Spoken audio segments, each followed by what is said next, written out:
नमस्कार दोस्तों। करंटली हो रही इंडिया वर्सेस इंग्लैंड की टेस्ट सीरीज में फोर्थ टेस्ट मैच में फाइनल डे पर एक ऐसा इंसिडेंट हुआ जो कि क्रिकेटिंग फील्ड का एक कंट्रोवर्शियल टॉपिक बन चुका है।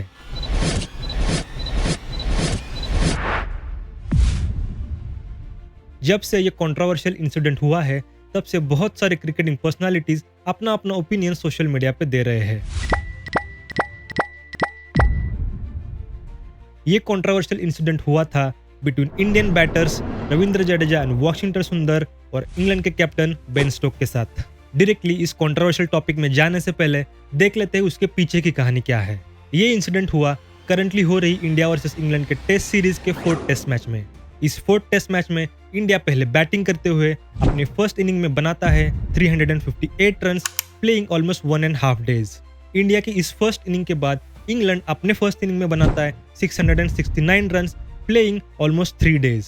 इस टेस्ट मैच में जब तक दोनों टीम्स की फर्स्ट इनिंग कंप्लीट हो गई, तब तक ऑलमोस्ट 4th डे का फर्स्ट सेशन खत्म हो गया था और इस पॉइंट पे इंग्लैंड टीम को 300 प्लस रन का लीड भी मिल गया था।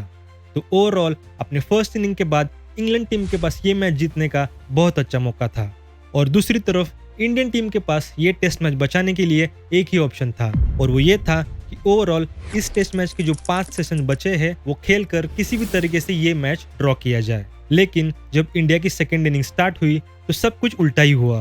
पहले ही ओवर में इंग्लैंड के फास्ट बॉलर क्रिस वोक्स ने इंडिया को 2 बड़े झटके दिए। फर्स्ट वन यशस्वी जायसवाल और second one Sai Sudharsan. Both the batsman got out scoring 0 runs और वो भी in the very first over. इन दोनों विकेट्स के बाद ऐसा ही लगा कि इंडिया की इनिंग्स शायद जल्दी खत्म हो जाएगी और इंडिया ये मैच एक इनिंग्स और बहुत रन से शायद हार जाएगा और उसके साथ साथ इंडिया ये सीरीज भी लास्ट मैच से पहले ही हार जाएगा। इंडिया के साइड से इस पॉइंट के बाद जो भी हुआ वो शायद किसी ने नहीं सोचा होगा। 4th day after lunch 0 run with the loss of 2 wickets के सिचुएशन के बाद Indian batsman went on bat like forever the wall of Indian cricket Rahul Dravid and VVS Laxman. 2 wickets जल्दी गिरने के बाद captain Shubman Gill and KL Rahul built a partnership of 180 runs plus and played on complete 2 sessions on the 4th day.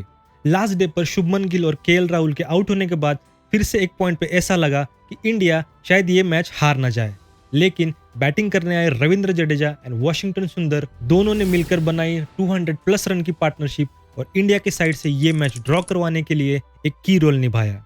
Washington सुंदर और रविंद्र जडेजा ये दोनों जब batting कर रहे थे और उनकी पार्टनरशिप 180 रन प्लस की हो गई थी, तब इंग्लैंड के साइड से ये मैच ड्रॉ के लिए हैंडशेक ऑफर हुआ था और उसी टाइम पे दोनों बैट्समैन 90 प्लस रन पर खेल रहे थे और उस मोमेंट पे इंडिया के साइड से दोनों बैट्समैन ने ये मैच ड्रॉ करवाने के लिए इंग्लैंड का ऑफर पोलाइटली रिफ्यूज कर दिया और इस रिजेक्शन के बाद बेन स्टोक्स ने उनका अनोयंस भी डायरेक्टली शो कर दिया था। उस कंट्रोवर्शियल कॉन्वर्सेशन में बेन स्टोक्स ने रविंद्र जडेजा और वॉशिंगटन सुंदर को यह भी कहा, अगर 100 के लिए जाना ही था तो पहले ही खेल लेते हैं। Also do you want to score 100 against Brook and Duckett. Ultimately ये टेस्ट मैच आखिर में ड्रॉ ही होना था, लेकिन फिर भी इंडियन साइड ने इंग्लैंड का ऑफर एक्सेप्ट नहीं किया और फिर बेन स्टोक्स का वो मैच ड्रॉ का हैंडशेक रिजेक्ट करने के बाद both the batsman went on to complete their personal milestone of scoring 100 runs. बहुत लोगों को इंडिया का ये डिसीजन स्पोर्टिंग स्पिरिट के अगेंस्ट भी लगा है और वो भी बैट्समैन का 100 रन्स का पर्सनल माइलस्टोन अचीव करने के लिए।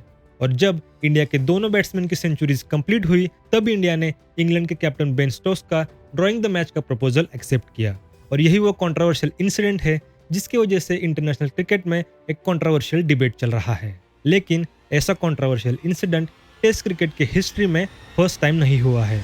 42 इयर्स बैक सिमिलर कुछ ऐसा ही इंसिडेंट हुआ था 1983 के एक टेस्ट सीरीज के टेस्ट मैच में, कि जब इंडिया ने ड्रॉ एक्सेप्ट ना करते हुए पर्सनल माइलस्टोन के लिए वो टेस्ट मैच कैरी फॉरवर्ड किया था और ये टेस्ट मैच हुआ था between the greatest rivalry nations India versus Pakistan सितंबर 1983 बेंगलोर में।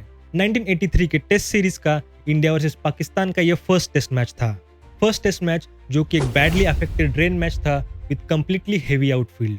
इस मैच में पिच भी इतना स्लगिश हो गया था कि by the end of the final day दोनों टीम्स की first innings cut to cut खत्म हो गई थी और पाकिस्तान को 13 रन की लीड भी मिल गई थी। दोनों टीम्स की फर्स्ट इनिंग कंप्लीट हो जाने के बाद फाइनल डे पे इंडिया की जब सेकेंड इनिंग स्टार्ट होने वाली थी, तब ओवरऑल 77 ओवर्स का खेल बाकी था और similar to India versus England का करंट टेस्ट मैच, उस टेस्ट मैच में भी ऑलमोस्ट ड्रॉ ही पॉसिबल था। 1983 के टेस्ट क्रिकेटिंग रूल के हिसाब से 77 ओवर्स पर डे और 20 ओवर्स का फर्स्ट सेशन होता था। इस टेस्ट मैच में भी with clearly no result situation में जब इंडिया की सेकेंड इनिंग स्टार्ट हुई तब Gavaskar started playing for his personal milestone of 28th century. और अगर उस टाइम पे वो सेंचुरी लगा देते तो वो बस एक सेंचुरी कम रह जाते द ग्रेट डॉन ब्रैडमैन से। इंडिया की सेकेंड इनिंग्स में जब गावस्कर 87 रन पर खेल रहे थे तब पाकिस्तान के कैप्टन जहीर अब्बास ने विदाउट कंसल्टिंग अंपायर्स अपनी पूरी टीम को बैक ऑफ करके पेविलियन में बुला लिया। इस इंसिडेंट की वजह से अंपायर्स को भी थोड़ा शॉक लगा। ऑल्सो इंडियन बैट्समैन भी देखते ही रह गए कि पाकिस्तान की टीम एक्चुअली कर क्या रही है। कि उस टाइम पे सबके दिमाग में यही आया कि ये कोई एक प्रोटेस्ट है क्या, और एक्चुअल में यही सिचुएशन उस टाइम पे बहुत टाइम तक चलती रही। 1983 के टाइम पे टेस्ट क्रिकेट में तब ये रूल था कि if any one side refuse to play without agreement then other team could be awarded as the winner of that match. और 1983 के Pakistan test team captain Zaheer Abbas को शायद इस रूल के बारे में पता नहीं था और वो इसके बारे में पूरा दिन अंपायर के साथ डिस्कस करते रहे। पाकिस्तान के कैप्टन ने तो अपने पूरे प्लेयर्स को बैकअप करके पेविलियन में बुला लिया। Similarly Indian captain Kapil Dev ने भी अपने बैट्समैन को वापस बुलाने का ट्राई किया। मीनवाइल ये दोनों इवेंट जब चलते रहे तब खुद कर्नाटक क्रिकेट एसोसिएशन ने भी पाकिस्तान टीम को मैच रिस्टार्ट करने के लिए रिक्वेस्ट किया, लेकिन इस कर्नाटक क्रिकेट एसोसिएशन के रिक्वेस्ट के बाद भी ये टेस्ट मैच स्टार्ट नहीं हुआ। फाइनली इस टेस्ट मैच के अंपायर्स को पाकिस्तान के ड्रेसिंग रूम में जाकर पाकिस्तान टीम के मैनेजर और पाकिस्तान टीम के कैप्टन जहीर अब्बास को ये मैच स्टार्ट करने के लिए कन्विंस करना पड़ा और अंपायर्स और पाकिस्तान टीम का ये कॉन्वर्सेशन ऑलमोस्ट 30+ मिनट्स तक चलता रहा। इस पूरे ड्रामा में इंडिया के ओपनर्स गावस्कर और गायकवाड़ पैड पहने हुए क्रीज पर ही वेट करते रहे। इवेंचुअली इस मैच के अंपायर माधव घोतोशकर ने पाकिस्तान टीम को एक फाइनल अल्टीमेटम दिया कि अगर पाकिस्तान ने फील्ड में आकर इस टेस्ट मैच को रिज्यूम नहीं किया तो इंडिया को इस टेस्ट मैच का विनर घोषित किया जाएगा। और एंड में यही ट्रिक ने वर्क किया और फाइनली ये टेस्ट मैच फिर से स्टार्ट हुआ। इस टेस्ट मैच में गावस्कर ने अपना पर्सनल माइलस्टोन यानी कि 28th सेंचुरी कंप्लीट की मैच के फाइनल ओवर में। जब गावस्कर अपनी टेस्ट सेंचुरी सेलिब्रेट करते रहे उससे पहले ही पाकिस्तान के कैप्टन और पाकिस्तान की पूरी टीम पेविलियन की साइड जाते हुए दिख रही थी।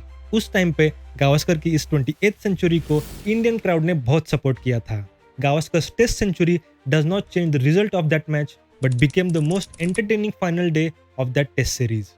और ऐसा ही कुछ सिमिलर इंसिडेंट करंटली हो रही इंडिया वर्सेस इंग्लैंड के टेस्ट सीरीज में हुआ। मेरे हिसाब से इंडिया का वो डिसीजन बिल्कुल ही कंट्रोवर्शियल नहीं है, क्योंकि जिस पॉइंट पे ये टेस्ट मैच खड़ा था उस पॉइंट पे इंडिया ये मैच हार भी सकता था, लेकिन उस पॉइंट से इंडिया बैटेड सो वेल कि ये टेस्ट मैच ड्रॉ हो गया और because of that all the batsman really deserve there personal milestone of 100 runs.